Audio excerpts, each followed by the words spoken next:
सबसे पहले मैं कई बार आपको राय पहले भी दे चुका हूं, फिर दे रहा हूं जी कि भूल के भी वेस्टर्न मीडिया को ना तो सुनिए ना पढ़िए।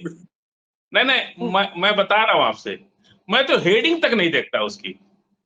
वेस्टर्न मीडिया की हेडिंग, जैसे बहुत से लोगों की आदत होती है, अखबार खोलते हैं और एक बार हेडिंग देख के आगे बढ़ जाते हैं। जी ज्यादातर लोग हेडिंग देख के आगे बढ़ जाते हैं, खबर को समझ लेते हैं। मैं वेस्टर्न मीडिया की हेडिंग तक नहीं देखता। मैं ऐसी खबरों को बिल्कुल स्क्रॉल कर देता हूं। इसलिए स्क्रॉल कर देता हूं कि अदालत के अंदर एलएलबी में एक पढ़ाया जाता है नेचुरल जस्टिस। बात समझ रहे? जैसा इंडिया के अंदर आप जब लाइफ इंश्योरेंस या कोई भी इंश्योरेंस लेने जाते हैं या कोई फाइनेंस लेने जाते हैं, तो इतना महीन महीन महीन महीन पीछे लिखा रहता है और दस्तखत कर देते हैं। तो बाद में जब कोई बात फंसती है तो वो दिखाता है कि देखिए यहाँ आप दस्तखत किए। लेकिन वही मामला जब कोर्ट में जाता है, तब कोर्ट कहता है कि अरे भाई थोड़ा नेचुरल जस्टिस भी याद रखो। इतना तुम महीन महीन लिखे हो, जिसको बेचारे को हार्ट का ऑपरेशन कराना है या बेटी की शादी करनी है या कोई ऐसी परेशानी में है, बिजनेस डूब रहा है, उसको लोन लेना है, तो गधा को भी अब्बा कहेगा। ऐसी परिस्थिति में आप उससे, तो नेचुरल जस्टिस, खबरों का भी एक नेचुरल नेचर होता है। आप तो मीडिया के पुराने आदमी हैं और आरिफ भाई तो खैर वो उनसे कोई शिकायत भी नहीं है। आपसे थोड़ा शिकायत मैं आज 3 दिन के बाद कर रहा हूं कि आप मीडिया के आदमी हैं, आपको तो मालूम है कि खबरें कैसे बनाई जाती हैं, कैसे एडिटर और प्रोड्यूसर, किस तरह चैनलों पर, हम लोग नेशनल चैनल पर जाते हैं, किस तरह से एडिटर और प्रोड्यूसर खबरों को बनाने के लिए प्लान करते हैं कि साहब कन्हैया का जो जेएनयू में कार्यक्रम था वो दिन में था और जो वीडियो आया सामने दुनिया के, वो रात का वीडियो आया, अंधेरा था, वहां लाइट जल रही थी। और तमाम अभी बरेली वाले मामले में मैंने टीवी पर, नेशनल चैनल पर साफ कह दिया कि पटेल आंदोलन का वीडियो आप लोगों ने लगाया है। मतलब जुमे की नमाज का वीडियो, थोड़ा उसमें पटेल आंदोलन का वीडियो और 2-4 और वीडियो एडिट करके अब दुनिया को दिखा दिया कि हंगामा हो गया। अरे भैया, पत्थर किसके ऊपर चला? मान लीजिए हम आपको मारेंगे तो थोड़ा सा तो आप घायल, आप जाएंगे थाना में कि इन्होंने हमको मारा है। किसके ऊपर पत्थर चला पता ही नहीं, किसने चलाया पता ही नहीं। नमाज पढ़ के निकले, लाठीचार्ज शुरू कर दिया। किसी को यही नहीं मालूम चला कि पुलिस मार क्यों रही है। और जब मारपीट हुई, पुलिस ने जब मारा तो भगदड़ मच गई। जब भगदड़ मची तो एक के ऊपर एक लोग गिरने लगे। इवन नेचर है आदमी का। तो ये उसके बाद जब हम टीवी पे पूछते थे कि कोई एक आदमी आके थाना में एप्लीकेशन दिया कि भाई हमको उन्होंने मारा या हमारा दुकान का नुकसान किया इसलिए पुलिस ने लाठीचार्ज किया। उल्टा तो पुलिस के ऊपर एफआईआर होना चाहिए। वहां बरेली के जो मामले हैं, उल्टा पुलिस पे एफआईआर होना चाहिए, लेकिन एफआईआर मुसलमानों पे हो रहा है। तो ये सब चीजें प्लांटेड होती हैं, बिल्कुल प्लांटेड होती हैं, पायरेटेड होती हैं। और वेस्टर्न मीडिया ने पूरी दुनिया को मुनाफिकत सिखा दी है।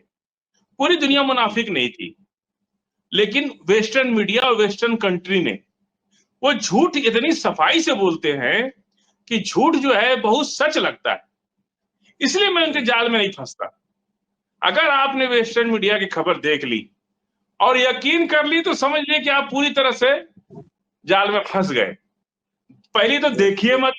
हमारी राय यही है कि देखिए ही मत, और देखिए तो ज्यादा देर तक सुनिए मत, और सुनिए तो समझने की कोशिश मत कीजिए। इंटरटेनमेंट के लिए मजे लीजिए बस। बात समझ रहे आप? तो वहां के एंकर बहुत अच्छे कपड़े वपड़े पहन के आती हैं, बड़ा मेकअप वेकअप करके और मुंह बना बना के बहुत स्टाइल से बोलती, वो सब देख के मजे लीजिए, लेकिन उसकी गहराई तक मत जाइए। उस खबरों को सच मत मानिए। हमास ने एक लाइन भी कुछ नहीं बोला है। एक लाइन हमास की तरफ से कोई वीडियो जारी नहीं किया गया, कोई खबर जारी नहीं की गई। उनके अपने हमेशा जो है वो लोग टीवी पे आकर के एक वीडियो बना के डालते हैं जब भी उनको कोई अपनी बात कहनी होती है। ये उनका तरीका होता है। अभी तक किसी भी चैनल ने ये गारंटी के साथ नहीं कहा है कि हमास के इस प्रतिनिधि ने, इस मीडिया रिप्रेजेंटेटिव ने ये बात कही है। और ईरान और हमास, हूती, इन सब लोगों के अपने रिप्रेजेंटेटिव है, मीडिया रिप्रेजेंटेटिव। वो लोग आते हैं सामने कैमरे के, वीडियो बनाते हैं और बताते हैं। पिछले 4-5 दिन से मैंने और भी कई चैनल्स पर, जो आरिफ भाई बोल रहे, जो आप बोल रहे, मैंने ये सुना आज। लेकिन हमने अपने रिसोर्स से जब इसको चेक किया, अभी तक हमास का एक लाइन का जवाब नहीं आया। 1 सेकंड का भी वीडियो क्लिप कहीं नहीं, किसी भी मीडिया में नहीं है। और ये जितनी बातें हो रही हैं, ये सब वेस्टर्न मीडिया की कॉपी पेस्ट है। तो ये बात तो आप मान लीजिए कि हमास कहीं भी अमेरिका और इजराइल की बात को न तो मान रहा है और न उस पर कोई जवाब दे रहा है। इंतजार कर रहा है, खामोश है। न तो उसको रिजेक्ट किया, न एक्सेप्ट किया। अभी तक अगर वो रिजेक्ट करते तो भी अपना वीडियो बना देते, और एक्सेप्ट करते तो भी अपना वीडियो बना देते। अभी तक उनका कोई ऐसा वीडियो नहीं आया, पूरी दुनिया की कोई मीडिया दावा नहीं कर सकती, सोशल मीडिया पे भी नहीं आया। ना उन्होंने एक्सेप्ट किया, ना रिजेक्ट किया। अभी खामोश है, अभी तक खामोश है। हम जब बोल रहे हैं इस टाइम तक खामोश है। ईरान ने बल्कि यही कहा है कि जालिम का अंत किए बगैर जुल्म कभी खत्म नहीं हो सकता।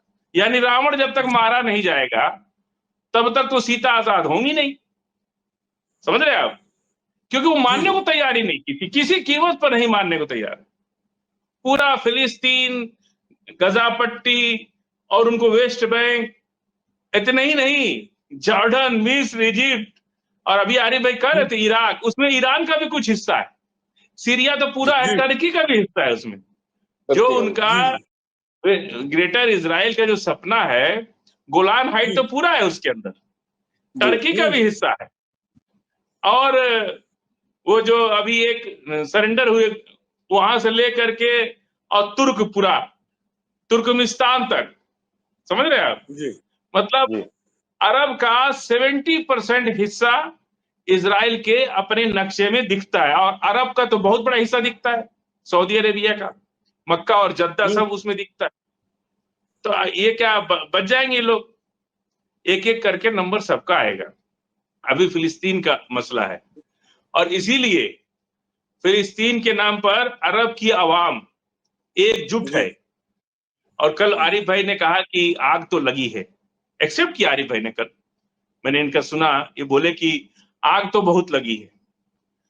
आरिफ भाई जब चले गए तब मैंने आपसे कहा था कि एक मुट्ठी अनाज लेके, एक हाथ में फिलिस्तीन का झंडा और एक मुट्ठी अनाज लेके दुनिया भर का अमन पसंद इंसान जब घरों से निकल पड़ेगा, ये सीमाएं तो बादशाहों ने बनाई है, खुदा ने कोई सीमा नहीं बनाई है, अल्लाह ने कोई सीमा नहीं बनाई है।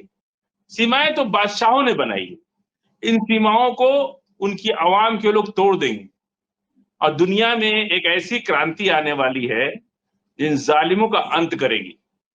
फिलिस्तीन की आजादी नहीं, फिलिस्तीन की तरफ उठने वाली हर नजर को दबा देगी। आने वाले वक्त में ऐसा कि पूरे अरब की आजादी और उसी के रास्ते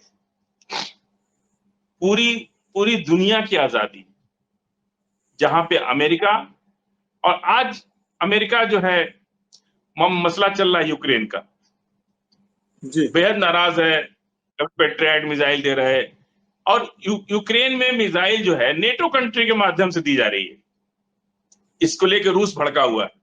एक तरफ तो आप शांति की बात करते हैं, अब बताएं आपसे असली लड़ाई जिस दिन अमेरिका के ऊपर मिसाइल गिर गई रूस की, ये सारी लड़ाई अपने आप बंद हो जाएगी। हम तो कह रहे हैं कि दुनिया सभी लोग को मिलकर के पहले अमेरिका से लड़ लेना चाहिए।